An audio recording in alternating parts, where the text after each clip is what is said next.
নমস্কার, এই মুহূর্তে আমাদের সঙ্গে রয়েছেন দেবাংশু ভট্টাচার্য, যার কথা নিয়ে বিতর্কের শেষ নেই এবং তিনি একেবারে তীক্ষ্ণ প্রশ্নের উত্তর দিতে তৈরি সবসময়। দেবাংশু দা, হাউতে স্বাগত। Thank you. আপনাদের সকল দর্শককে শুভেচ্ছা জানাই। প্রথমেই যেটা জিজ্ঞাসা করবো, 6-6 হলো, দেবাংশু ভট্টাচার্য এটাকে কিভাবে দেখছে? এভাবেই দেখছি মমতা বন্দ্যোপাধ্যায়ের সাফল্য তার কাজের জয়, এবং বাম এবং বিজেপির যে মমতা বন্দ্যোপাধ্যায়কে ব্যক্তিগত আক্রমণ, যত সোশ্যাল মিডিয়ার বিপ্লব, হাউয়ের মাইকের সামনে বিপ্লব, এই সব কিছু সেখানেই শেষ হয়ে গেছে। মানে আলটিমেটলি মাঠে যে থাকতে হয়, মানুষের পাশে দাঁড়াতে হয়, মানুষের সেবায় থাকতে হয়, এগুলো বাদ দিয়ে আমাদের বিরোধী রাজনৈতিক দলগুলো শুধুমাত্র টেলিভিশন চ্যানেল আর সোশ্যাল মিডিয়াতেই বন্দী হয়ে রয়েছেন।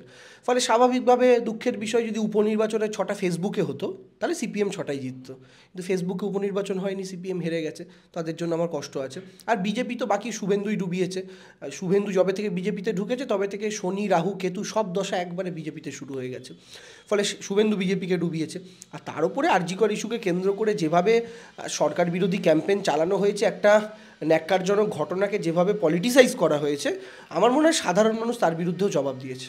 সেখানে কি 6টা-6 হয়েছে বলেই কি বিরূপাক্ষ বিশ্বাস আর অভিজ্ঞ ফিরে এলো?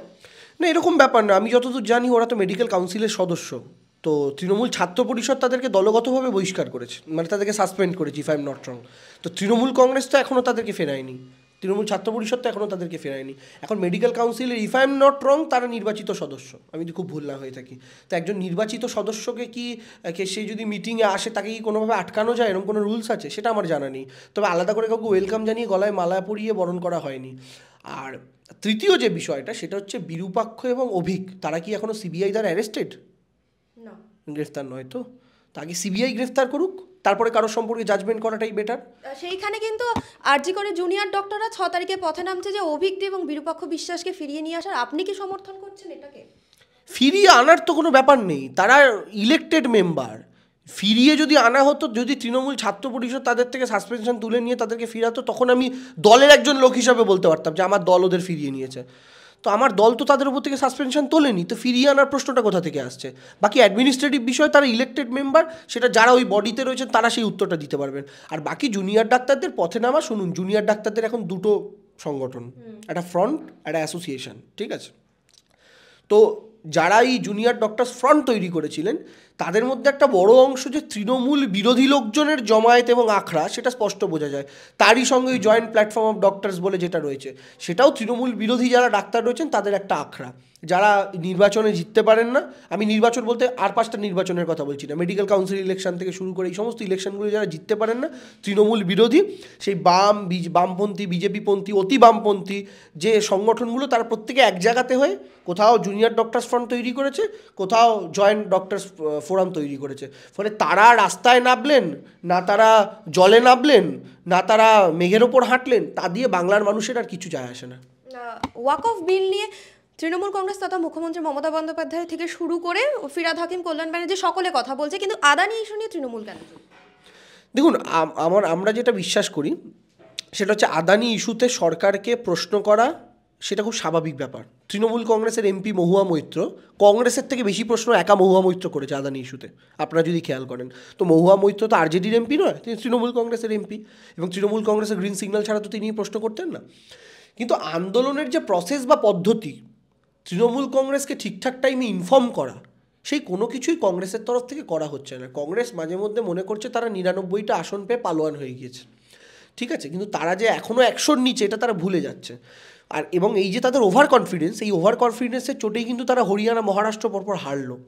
তো স্বাভাবিকভাবে কংগ্রেসের এই যে বাকি বিরোধী রাজনৈতিক দলগুলোর সাথে কোঅর্ডিনেশন, সেটার কোথাও গিয়ে অভাব, এবং তৃণমূল কংগ্রেস কোথাও গিয়ে নীতিগতভাবে মনে করে যে কিছু কিছু বিষয়ের ক্ষেত্রে আন্দোলন বা বিরোধিতার ধরনটা অন্যরকম হওয়া উচিত।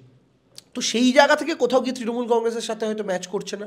তৃণমূল কংগ্রেস তার মতো করে প্রতিবাদ আন্দোলন যা করার করেছে, তো তার সাথে তো এখানে কোনো সম্পর্ক নেই। আমি বলছি যে ওয়াক অফ বিল নিয়ে যখন ধর্মতলার মোড়ে একেবারে সভা করা হলো, সেখানে দেখলাম যে বাইক বাহিনী আসছে সবাই যোগ দিতে, সাদা টুপি রয়েছে, মাথায় হেলমেট নেই। আমরা রাস্তায় দেখতে পাই কলকাতা পুলিশ কিন্তু হেলমেট না থাকলেই ফাইন করে। ওই দিনের জন্য কি ছাড় ছিল? আপনি রাস্তা দিয়ে যাওয়ার সময় দেখবেন, আপনি তো পাবলিক ট্রান্সপোর্ট ইউজ করেন, আই হোপ, আপনি দেখবেন আপনি যখন জানলার বাইরে মুখটা বাড়াবেন, সাদা টুপি পরে কেউ বাইক চালিয়ে যাচ্ছে অথচ তার মাথায় হেলমেট নেই, ওটা আপনার চোখে বেশি করে পড়বে। কিন্তু তারই পাশে উইদাউট টুপিও যে কয়েকজন হেলমেট ছাড়া যাচ্ছে, উইদাউট সাদা টুপি, সেটা আপনি দেখেও ইগনোর করবেন। এটা কিন্তু আপনি ইগনোর করছেন, আপনি ইচ্ছাকৃতভাবে আইডিওলজিক্যাল কারণ ইগনোর করছেন এমনটা নয়, কারণ আপনার মাথায় ঢুকিয়ে দেওয়া হয়েছে এটা আপনার মতো কিছু মানুষের মাথায়, যে সাদা টুপি থাকলে বোধহয় পুলিশ ধরে না। বাট এটা ব্যাপারটা হচ্ছে লোকাল ফ্যাক্টর। না না, সেদিনকে তো দেখা গেল যে একটা স্কুটিতে 3 জন মিলে বসে যাচ্ছে, সকলের মাথায় সাদা টুপি, কিন্তু হেলমেট নেই, পুলিশ কোনো ফাইন করলেন না, যে যার ওয়াক অফ বিলের ওখানে মঞ্চে ধরে। আপনি দুর্গাপুজোর সময় নিউজ কভারেজ করেছেন? দুর্গাপুজোর সময় পুলিশ ধরে? দুর্গাপূজার ওয়াক অফ বিল নিয়ে আমি বলছি দুর্গাপুজোর সময় পুলিশ ধরে? তো দুর্গাপুজোয় যে ছাড়টা দেওয়া হয় এটা কাদের দেওয়া হয়? তৃণমূল কংগ্রেস কর্মীদের দেওয়া হয়। এই যে ছাড়টা দেয় বলে আমি শুনেছি, আমি জানি না অফিসিয়ালি তো এরকম নোটিফিকেশান নেই ছাড় দিতে হবে, বাট আমি দেখেছি দুর্গাপুজোর সময় পুলিশ উইদাউট হেলমেট বা এই সমস্ত ধরে না, একটা বাইকে 3 জন যাচ্ছে ধরে না। আপনিও নিশ্চয়ই এটা জানেন যে দুর্গাপুজোর সময় হেলমেট ছাড়াও পুলিশ ধরে না, তো কেন ধরে না? তার মানে আপনি বলছেন এটা রেসপেক্টে, যে যদি জনসভা হয় তার মানে ছাড় আছে হেলমেট? না, জনসভার ফ্যাক্টর নয় তো এখানে। জনসভা হয়েছে, হতে পারে তারা কোনো লোকাল এরিয়া থেকে এসছেন, একদম পাশ থেকে এসছেন, আপনি কত ডিস্টেন্স থেকে এসছেন আপনি তো মনে হয় দেখতে যাননি, বা আমিও দেখতে যাইনি ওখানে গিয়ে। তো তারা যদি আশপাশ থেকে এসে থাকেন, পাশের গলি থেকে এসে থাকেন, অনেকেই সেক্ষেত্রে হেলমেট পরেন না। এবং সভাটা যেহেতু একটা জায়গাতে হচ্ছে, আমি জানি না তারা কতটা মেন রোড ক্রস করে এসেছেন।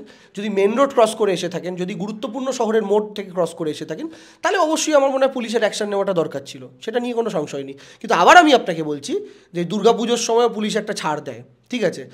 এমনকি আমি আপনাকে এটাও বলছি, যখন বামেদের ব্রিগেড হয়েছিল, এই যে ব্রিগেড হয়েছিল যেটা তারা টুম্পাকে নাচিয়েছিল, যে টুম্পা তোকে নিয়ে ব্রিগেড যাব, তো সেই টুম্পার ব্রিগেডেও কিন্তু আমি এরকম প্রচুর বাইক দেখেছি যাদেরকে পুলিশ ধরেনি, লাল ঝান্ডা মাথায় বেঁধে নিয়ে যাচ্ছে, ঠিক আছে। বিজেপির ব্রিগেডের সময়, বিজেপির কদিন আগে যে বড় মিটিং কলকাতায় হলো, এই যে ধর্না চলছিল, সেই সময় দেখেছি প্রচুর এরকম বাইক র্যালি বিজেপির হয়েছে যেখানে কিন্তু পুলিশ ধরেনি।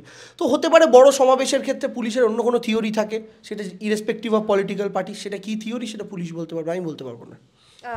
দেবাংশু ভট্টাচার্যকে যেটা জিজ্ঞাসা করবো কিন্তু সেটা এটা আমি আপনাকে বলতে চাই যে সাদা টুপি দেখলে পুলিশ ধরে না, এটা কিন্তু বিজেপির ন্যারেটিভ, ভারতীয় জনতা পার্টির ন্যারেটিভ।